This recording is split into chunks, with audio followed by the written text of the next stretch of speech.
Hello, everybody. Welcome to another Rick's Picks. Today, I'm going to be doing my review of the Star Trek original series figure, the Slave Woman, by Art Asylum. Now, she was in both the original pilot and also the two-part series called The Menagerie. So, without any further ado, roll that intro.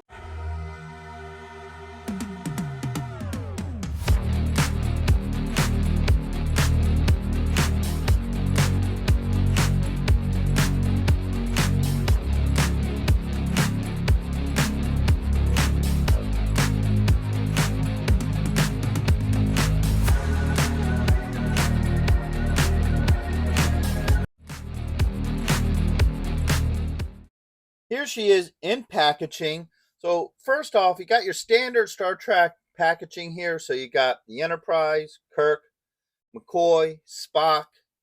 You have the original Star Trek logo here. You have this nice window where you can see the figure inside the shape of the Federation logo. And you have your name underneath here.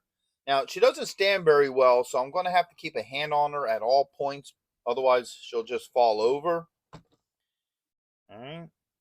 So now on this side, you have everybody that's part of this wave. You get this cool action sequence, which looks pretty cool. Things yet to come, and a little bit of legal on this side. So now let's open her up and see what she's about.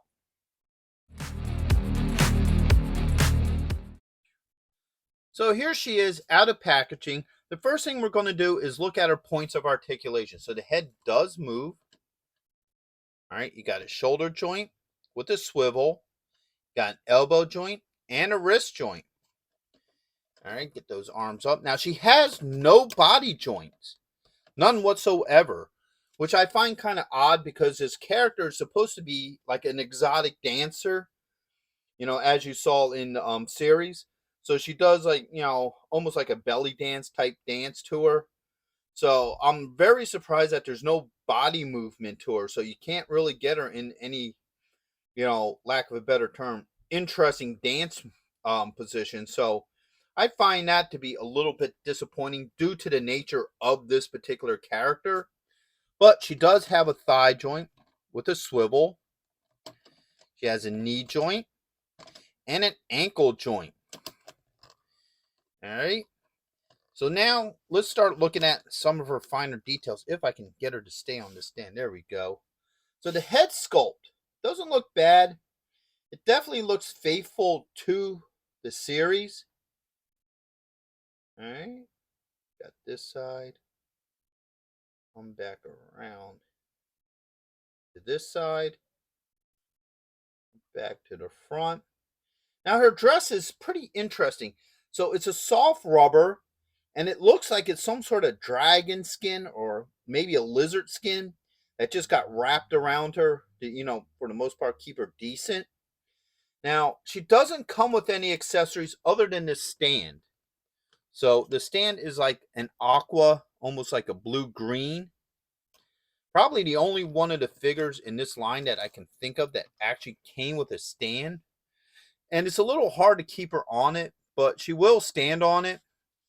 Now her hair too is similar to the dress. It's a real soft rubber, which is pretty neat. Because most figures, they make the hair like a solid, and then it's hard to move the head around. So it does make the head a little bit more movable. So you can see the side here. Come around to the back. All right. And then when you look at this side of her, you can really see the scale and everything that indicates that this definitely was some sort of lizard creature that they made into a dress for her. And you bring her arm down. You can also see the detail on her her little bracelet there, and back around to the front. Now, I think I would have liked her skin to be just a shade lighter to give her a little bit more depth. The darker color kind of makes it, hide some of the details, but that's a minor issue. Other than that, she's a pretty good looking figure. And like I said, the only other thing she comes with is the Art Asylum coin. All right, that they all come with. And that's the slave girl. So now let me get into my final thoughts with her. So first off, all her joints move pretty well. No issues with any of that. She doesn't come with any accessories, but this figure really doesn't need accessories. The character never had anything unique to go with her. So that's totally understandable that she doesn't have any accessories. Um, I do feel like she does capture the overall look of what she was supposed to look. So I do feel like she has that look. Um, Couple of minor issues is one, I wish she would have some sort of body joint somewhere in there, whether it's a twist of the hips or something, because this figure was a dancer, an exotic dancer at that. So she, if you're going to want to pose her how she was in the TV series, you would probably want some sort of body movement to try to get her into some of the dance positions that she did get into in the series. So that was a little bit of a disappointment. And two, sometimes she's a little hard to stand on here. Her ankles are a little loose, so you won't see it here, but as you watch a video, you could see that I did have some issues with that. Not major, but it is worth mentioning. So would I recommend this figure? Yes, I would.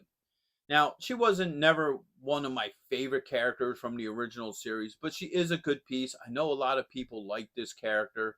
So I think she would definitely fit well with the rest of your Star Trek collectibles. So with that being said, I hope you guys did like this review. If you did, go ahead and check out my Star Trek playlist and hit that like, share, and subscribe. They're all small clicks for you, but it really helps this channel grow. So until the next one, late.